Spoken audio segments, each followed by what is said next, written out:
है सुरेश चंद के नाम से, टीके सराफ के नाम से उनकी शॉप है और सुरेश उस पे बैठा हुआ था। तो जो टीके अंकल हैं, टीके सराफ वाली शॉप है, हम उनसे 15 से 20 साल पहले उनकी जान पहचान में रहते हैं। वो लेन देन का काम, मतलब हमने जब शादी वगैरह की थी तो सोना भी उन्हीं से लिया था।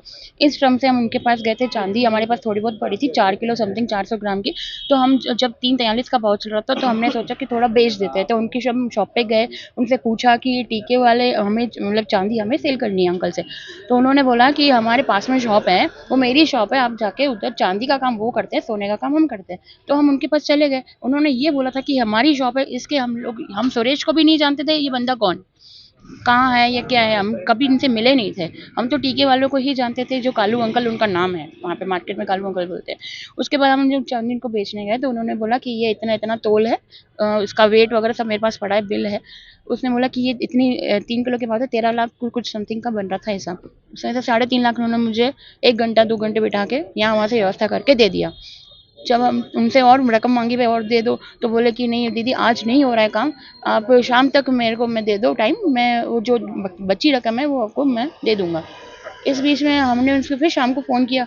तो बंदा ने कहा कि दीदी अब मैं लिख के दे देता हूँ कि 28 या 29 तारीख को मैं आपको दे दूंगा। जब हम उसको लिखावट में भी, वो मेरे पास है बिल, सब कुछ प्रूफ है। उसके बाद भी इन चांदी देने के लिए इन्होंने, ये सोना पैसा देने के लिए इनकार कर दिया। बोला कि अभी थोड़ा टाइम रुको, हमारे पास व्यवस्था नहीं हो पा रही है। ऐसे करते करते 2-4 दिन और निकल गए। फिर हम इनके पास फिर दुकान पे गए तो ये बंदा मिला ही नहीं। इसके पापा ने बोला ये इसका ससुर जी का एक्सीडेंट हो गया है, ये अभी जयपुर में है, जयपुर में ये 7-8 दिन के बाद आएंगे। फिर हमने टीके वाले अंकल को बोला कि आप ये, आपके कहने पे तो हमने बेची है। उन्होंने बोला कि आप आराम से रखो, कोई दिक्कत नहीं है, ये अपने घर का मामला है, पैसा आ जाएगा। ऐसे करते करते टाइम, हमने तो टीके सराफ वालों का नाम सुन के ही चांदी उस सुरेश को बेची है, सुरेश सोनी को। ये सुरेश सोनी है, ये इसका फोटो है जी। जी जी। सुरेश जी को बेची आपने? हाँ। अब तक पेमेंट नहीं आया?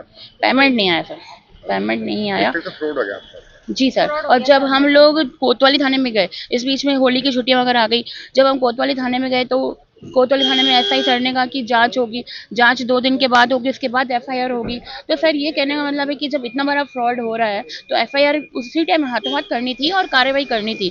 हमें ये कह रहा है कि अभी आप 2 दिन रुको, उसके बाद हम रिपोर्ट करेंगे। तो इसलिए हम सब एसपी ऑफिस आए हैं गुहार लगाने एसपी साहब को कि हमारे तरफ से कुछ कार्रवाई की जाए। मेरी मम्मी बेचारी इतनी बुजुर्ग है, 60 साल की, उन्होंने कैसे करके कमाई करके तब पैसा इकट्ठा, वो चांदी रखी है, फिर इसको बेचा है। तो सर हमें तो कुछ भी नहीं मिला, उल्टा हमारे पूरा चला गया। तो हम ये चाहते हैं कि हमें, मंजू वाधवानी, आशागंज अजमेर। देखो क्या है कि अभी 2 दिन पहले कोतवाली थाने में एक रिपोर्ट दी थी। नया बाजार के करीबन 40-45 व्यवसायी हैं जिनके साथ 2-3 जने सुरेश सोनी वगैरह, और ऐसा इनका परिवादी मंजू जी का आरोप है। राजकुमार सोनी, कालू भाई, विशाल सोनी, ये टीके सराफ वाले, रॉयल ज्वेलर्स वाले, ये लोग करीबन 40-45 करोड़ का घोटाला करके और उनके पैसे लेके भाग गए, फरार हो गए। ठीक है ना। अब ये मिली भगत है क्या है इनकी, तो इन्होंने कोतवाली थाने में रिपोर्ट दी थी। कोतवाली थाने में उसको परिवाद में ले लिया, लेकिन उसका मुकदमा दर्ज नहीं किया। अब वो कल को फरार हो गए, इनके सारी जब्ती वब्ती कैसे होगी।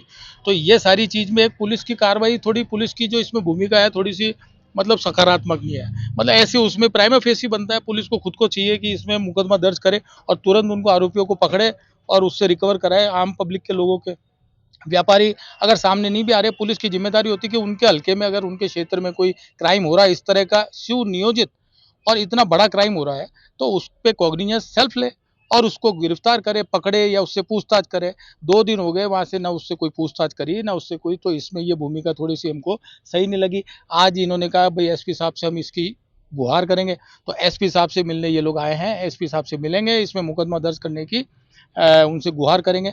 अगर पुलिस, एसपी, पुलिस कप्तान द्वारा भी अगर प्राइमा फेसी मुकदमा दर्ज नहीं किया जाता तो कोर्ट तो है ही, कोर्ट से फिर 156(3) में और ये बाकी सारी कार्रवाई की जाएगी। लेकिन पहला प्राइमा फेसी पुलिस कप्तान का, पुलिस कार्यशैली का ये दायित्व बनता है कि अगर उनके हल्के क्षेत्र में कोई भी इस तरह की आपराधिक कार्रवाई हो रही है तो उस पर तुरंत कार्रवाई होनी चाहिए। यहाँ पे लिपापोती की जा रही है तो ये इससे आहत है, सारे व्यापारी आहत हैं, इसमें बड़े बड़े व्यापारी इन्वॉल्व हैं। जब ये परत खुलेगी तो 1 से 1 करोड़ों रुपए के घोटाले और ये सामने आएंगे। तो ये चीजें तो पुलिस को खुद को चाहिए, परिवादी को बुलाए, भाई मुकदमा दो। तो यहाँ पे अब ये गुहार करने आए 2, 3, 4, 5 परिवादी हैं जिनकी तरफ से एसपी साहब को दी जा रही है। बाकी भैया किस चीज का पैसा मांग रहे हैं? ऐसा यह है कि वो क्या 1-2 महीने में उन्होंने क्या किया, किसी से चांदी 2 टका कम में तो आप खरीद लो और 2 टका ज़्यादा में बेच दो, ऐसे करके अभी चांदी का बहुत उतार चढ़ाव चल रहा था। तो व्यवसायियों ने भाई मुँह जबानी लेना चलता ही रहता, भाई मेरी इतनी बुक कराई, इतनी बेची, इतनी करी। ये तो हो गई व्यवसायियों की बात। ये तो बेचारी लेडी है, इन्होंने